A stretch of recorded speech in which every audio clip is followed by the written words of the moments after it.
Hey there everyone, Denja here, and in today's video we'll be looking at November 5th to November 11th and see what all I did in World of Warcraft. This week we headed into the third week of our 20th anniversary event, and by this point in time I had bought almost everything I needed off the vendors.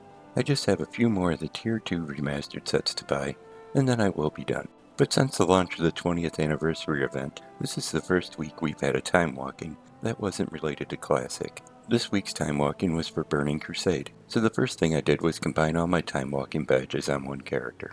That got me right up to about 200,000 of them, and then I headed over to the vendor and bought all the items I could. I was kinda shocked at the price that I ended up paying for everything, but I did manage to buy everything up that I needed, and I won't have to go back there for a long time. And with this week's time walking, I did level my Pandaren monk to level 80. This is the only monk I have, so I just kinda wanted to get him done and out of the way.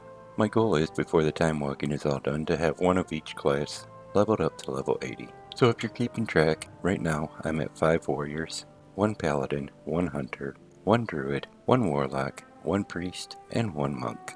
Now I'm sure I could knock out a lot more characters, but I just kinda take my time with it. And if I run out of rested experience, I normally put that character up for a week or two. My ultimate goal before the WoW 20th anniversary event ends is to have all my characters up into the mid-70s. After that, it won't take too much longer to get them all leveled out, so I'll just keep plugging away at it a little bit every week and get it done in no time. On the delve fronts, I just kept with the level 8s again this week. About half of the gear I have on my main character is now hero gear, and I've upgraded most of it to 3 of 6. I may give a 9 a shot next week and see what happens, and see how bad it is, but the 8s aren't too challenging, so I don't imagine a 9 will be too much worse. And finally, I did make it into my weekly farms this week, so let's take a look at them and see how I did. I started my week like normal. I headed over to Antorus, the Burning Throne. Out of here I'm after the Scythe of the Unmaker. For this you have to take down Argus the Unmaker, and he's gotta be on Mythic, because I'm after the red version. Once I got over there, I made sure I was set to Mythic and headed in.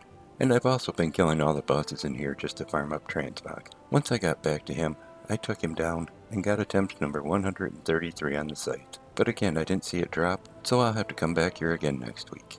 Next up on my list, I headed over to Ny'alotha, the Waking City. Out of here, I'm after the Ny'alotha Allseer, and again, you have to do this on Mythic to get the mount to drop. Once I got over there, I made sure I was set to Mythic, and I headed in and worked my way back to Ny'alotha the Corruptor. Taking him out this week gave me attempt number 19 on the mount, but I didn't see a drop, so this is one I'm going to have to come back to again next week.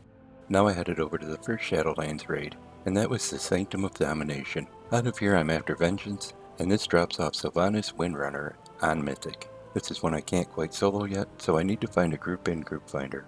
Once I do, we head in and we make pretty quick work of Sylvanas. Taking her out this week, it gave me attempt number 28 on the mount. I didn't see a drop, so it's another one I'll have to come back to next week. The next Shadowland mount I went for was the Zareth Overseer. This drops in the sepulture of the first one off of the Jailer, and it's gotta be on Mythic again. This is one I still can't quite solo, so for this I'll find a group in group finder again. Once I have a group, we head in and work our way back to the Jailer. Taking him down gives me attempt number 31 on the mount this week, but it's another one I didn't see drop, so it's another one I'll be back to next week. Now, even though I didn't have a lot of luck on my mount runs, I did still manage to get a few new ones. The first one I got was the Widow's Undercrawler.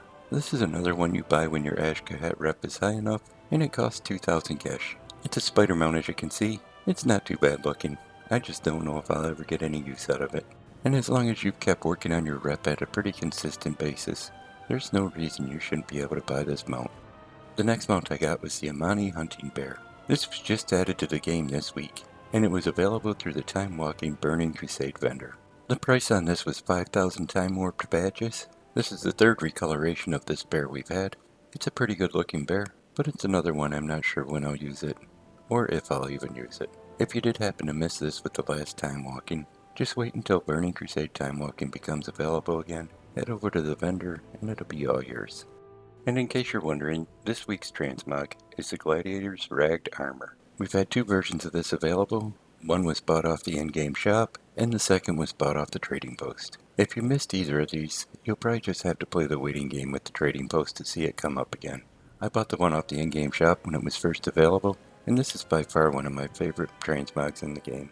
I think the coloring of this is a little nicer than the one that came from the trading post, but besides the coloring, They're both really cool looking sets. But hey, if you enjoyed the video, give it a thumbs up. You can click on subscribe. Thanks for coming by and watching it. I'm going to send a hi out to my best friend, and you all take care.